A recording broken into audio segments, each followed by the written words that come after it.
Meus amigos, meus irmãos, boa tarde, boa noite. Estamos aqui para mais uma consideração sobre vida cristã. Você tem medo de alguma coisa? Tem gente que tem medo de barata voadora.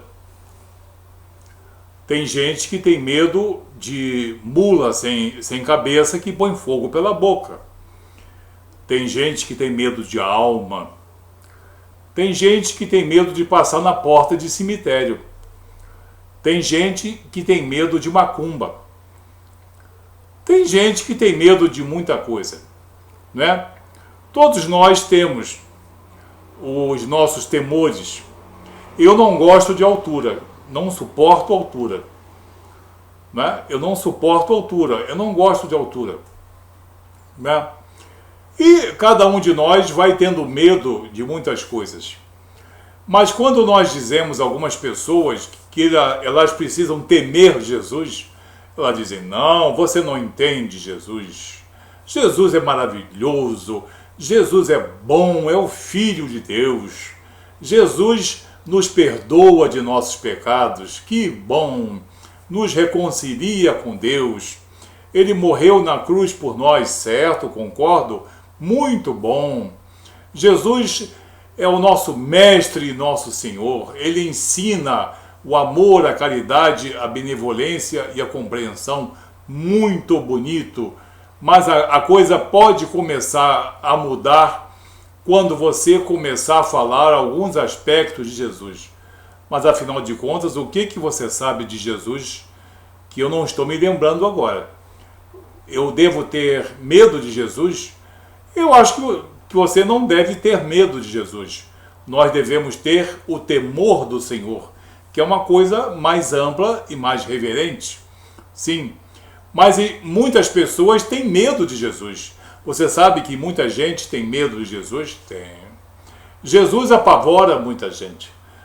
Jesus, com a sua autoridade e com toda a sua bondade e a sua misericórdia, ele assusta muita gente. Eu vou dar aqui 4 exemplos de muitas pessoas em nosso país, principalmente, que andam assustadas com Jesus. Primeiro, por que temem Jesus? Por que muitas pessoas amam Jesus, mas ao mesmo tempo passam a ter muito medo dele? Em primeiro lugar, Jesus Cristo denuncia o padrão do mundo. Aí a coisa já começa a mudar. Jesus Cristo denuncia.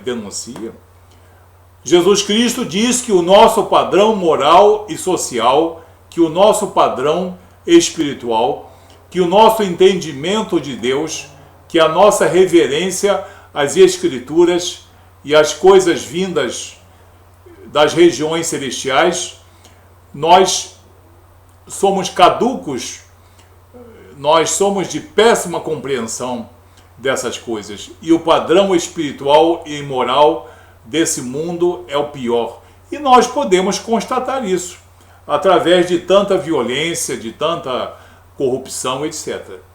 Então, Jesus denuncia o padrão do mundo. Aí muita gente já começa a ter medo. No Evangelho de João, capítulo 7, verso 7, isso o próprio Jesus diz: o mundo não vos pode odiar, mas ele me odeia a mim, porquanto dele testifico que as suas obras são más. É Jesus Cristo que diz que as obras na face da terra são essencialmente ruins. As obras dos homens na face da terra são essencialmente más. Então, Jesus tem uma obra realmente que constrange todas as nossas obras. Sejam nossas obras boas ou más, aprovadas por um ou reprovadas por outro, Jesus reprova o padrão desse mundo. Jesus reprova o padrão das nossas obras. Você vê em que violência nós estamos envolvidos, todo o país, né? Descrédito nas instituições, e violência familiar, afastamento de Deus, cheios de jovens alcoolizados, cheios de jovens envolvidos em violência e muita promiscuidade. Jesus denuncia o padrão desse mundo. Então muita gente teme e não gosta de ouvir essa faceta de Jesus. Em segundo lugar, Jesus demonstra a nossa dependência do Espírito dele. Jesus denuncia a nossa dependência do Espírito dele. Ah, mas tem doutrina aí que não suporta isso. O quê? Nós, no nosso livre-arbítrio, sermos dependentes de Jesus? De jeito nenhum. Mas Jesus mostra a nossa total e absoluta dependência dele, Jesus. Ele mesmo, Jesus, no Evangelho de João, capítulo 15, verso 5, ele diz: eu sou a videira, vós sois as varas. Quem está em mim e eu nele, esse dá muito fruto, porque sem mim nada podeis fazer. Sem mim nada podeis fazer. E tem doutrina que diz que o homem evolui sem a interferência de nenhum fator externo. Mentira. Doutrina de autossuficiência, soberba e jactância de homens. E mentira de espíritos. Porque Jesus disse: quem está em mim e eu nele. É preciso que Jesus concorde com as nossas obras. É preciso que a nossa fé seja uma fé legitimada no Cristo e pelo Cristo. Você vê então que ele mostra a nossa dependência dele, Jesus. Aí esse Jesus é obrigatoriamente Senhor e soberano. É o que muita gente teme, é o que muita gente recusa, porque tem medo que a sua doutrina, que as suas bases doutrinárias sejam abaladas por essa verdade. Verdade que vem do alto e vem da própria boca de Jesus Cristo no Evangelho de João, capítulo 15, verso 5. Então, quem disse que tem gente que não tem medo de Jesus? Tem sim. Vamos ao terceiro exemplo. Porque o seu amor nos constrange. Sim, o amor de nosso Senhor Jesus Cristo nos constrange. Nós somos capazes de amar uns aos outros com amor fraternal, né? Muitas vezes com amor ágape, mas o nosso amor, a nossa capacidade de amar está muito aquém do amor de Deus manifesto em Jesus Cristo. E nós podemos ver isso em 2 Coríntios, no capítulo 5, no versículo 14. Porque o amor de Cristo nos constrange. Olha bem o que o apóstolo Paulo diz. Porque o amor de Cristo nos constrange, julgando nós assim, que se um morreu por todos, logo todos morreram. E as pessoas pensam que o novo nascimento são vidas sucessivas. O novo nascimento é isso aqui.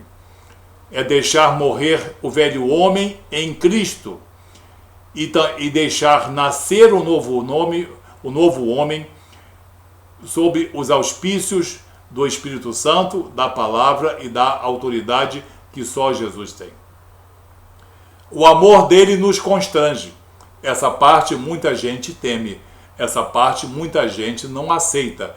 Não aceita porque não quer aceitar. É verdade absoluta dita pelo próprio Jesus. Aí vem aqueles argumentos, aquelas saídas muito sem jeito pela esquerda, para dizer que o homem é digno e autossuficiente, de auto-remir-se e auto-resgatar-se. Engodo, falácia, mentira e heresia. Jesus diz: se eu estou nele e ele está em mim, isso significa o quê? Se o Espírito Santo de Deus habita em um homem, em uma mulher, e eu aprovo esse relacionamento, eu, Jesus, aprovo, então vocês vão dar bons frutos. aí a necessidade da obra primeira superlativa do homem em Jesus Cristo. E tem gente que quer disseminar a salvação pelas obras humanas. E esse aqui é um dos versículos, dos vários, que destrói isso, né? Então, o seu amor nos constrange, né? O amor de Cristo nos constrange, julgando nós assim, que se um morreu por todos, logo todos morreram. É preciso morrer. É preciso morrer o velho homem, a velha mulher, a velha criatura. É preciso morrer nos seus pecados, no seu mau entendimento, no seu mau discernimento, na sua jactância e na sua autossuficiência, para que nasça em Cristo, pelo poder da palavra e pelo poder do Espírito de Deus, um novo homem, uma nova mulher. Então, muita gente teme isso. É o terceiro exemplo pelo qual muita gente ama Jesus, mas quando chega nesse ponto aqui, teme. Quarto e também último exemplo. Porque o nosso entendimento nos condena. O quê? Mas nós somos homens cultos e homens eruditos. Nós temos 2 universidades, nós temos diplomas, nós falamos 5 idiomas. Nós conhecemos profundamente o Evangelho, nós fizemos teologia, nós fizemos isso e aquilo. Muito bom, fizeste muito bem. Só que o nosso entendimento nos constrange. Os inocentes, os ingênuos, estão numa situação melhor do que a nossa. Porque o nosso entendimento nos condena. No Evangelho de João, capítulo 9, verso 41, disse-lhe Jesus: se fosseis cegos, não terias pecado. Mas como agora dizeis, vemos, por isso o vosso pecado permanece. Ou seja, qual é a explicação? Homens e mulheres vivem não na ignorância, mas na ingenuidade e na inocência. E muitas pessoas são boas e não têm conhecimento de maldade, e quando conhecem a obra de Jesus, aceitam. Mas tem muita gente que rejeita. Esses não são mais inocentes. São homens conhecedores da verdade de Deus em Cristo e a rejeitam. Pelo fato de não serem mais inocentes, pelo fato de não serem mais ingênuos, mas serem pessoas com entendimento, que de modo racional, como dizem eles, de modo sistematizado, repudiam a obra salvadora de Jesus, o pecado desses homens permanece. E vai permanecer a vida toda, com boas obras, com mérito, com muita erudição e muita cultura, mas o pecado permanecerá. Porque eles negam a obra salvadora de Jesus. Se fossem realmente inocentes, se fossem cegos e não pudessem ver, tudo bem. Não sei o que Jesus faria numa situação dessa. Isso é a soberania dele. Mas se o homem vê, consegue identificar e nega, ele não é mais inocente. Ele é responsável, culposo e doloso. Então, o pecado desse homem permanece nesse homem e o condena. O condena nessa vida e o condena na vida eterna. Então, nós vemos aqui 4 exemplos pelos quais o maravilhoso Jesus é temido por muita gente. Porque ele denuncia o padrão do mundo, que é um padrão, me perdoe, péssimo, mostra a nossa dependência dele e da obra dele, porque o amor dele, Jesus, nos constrange e porque o nosso entendimento nos condena. Antes fôssemos inocentes de verdade. Não apenas, não digamos farsantes, mas se nós fôssemos inocentes mesmo, e nós já tivemos a era da chamada inocência, lá em Gênesis, né? Quando o homem era completamente inocente. Aí não teria pecado. Mas agora que o homem vê, entende, raciocina e também racionaliza, é justamente agora que o pecado permanece nele. Amém? Vamos considerar esses 4 aspectos, então, porque muitos temem a Jesus. Esse Jesus maravilhoso, bondoso, misericordioso, mas que muita gente não suporta alguns aspectos das suas palavras e das verdades proferidas por ele. Que Deus abençoe você em nome de Jesus. Até o próximo vídeo. Tá bom? Boa noite.